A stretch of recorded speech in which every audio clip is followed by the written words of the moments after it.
Parang huli na ang lahat kapag lumingon ka sa nakaraan.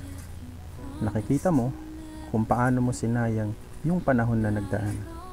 Pero tandaan, kung di ka magsisimula ngayon na gawin yung mga bagay na gusto mo, masasayang mo lang din yung mga oras sa mga susunod na panahon at mapupuno ka lalo ng pagsisisi.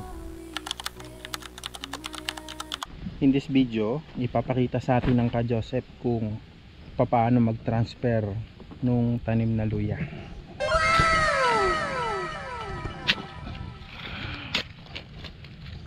Dito nga ay inumpisahan ng bungkalin ng Ka Joseph yung lupa na pagka-transfera natin ng ating luya.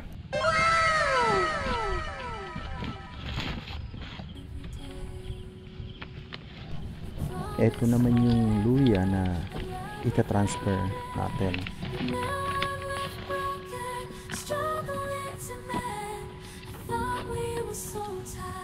Ito yung ating vermicast po.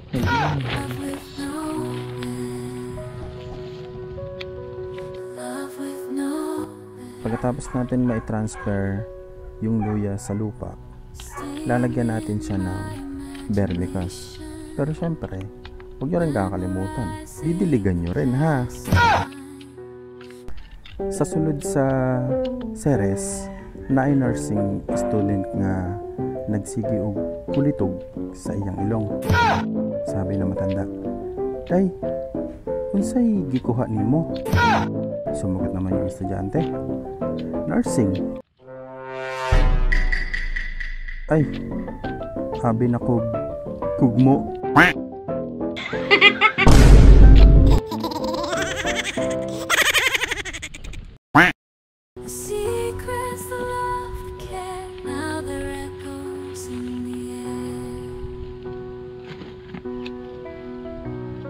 Still see your face in every place. Feel your warmth, your gentle grace. But now there's just an empty space, and I'm lost in this endless chase.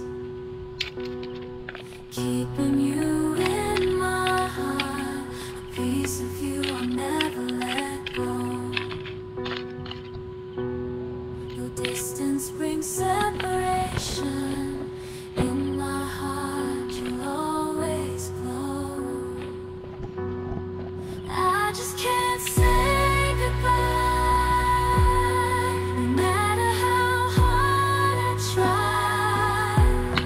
A bond like ours so deep and true will always be if you stay or no. I thought we were so tight, destined for a lifetime. Love with no end. Love with no end.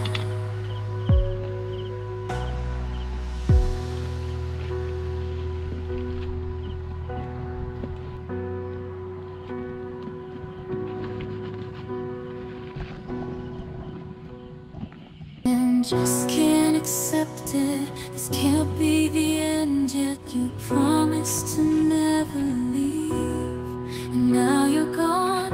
Can't believe. Ayan mga ka-organic. Kung natatandaan nyo nung mga nakaraan nating episode, ito yung ating vermicast na ginagamit nating pataba sa ating mga halamang gulay. Every day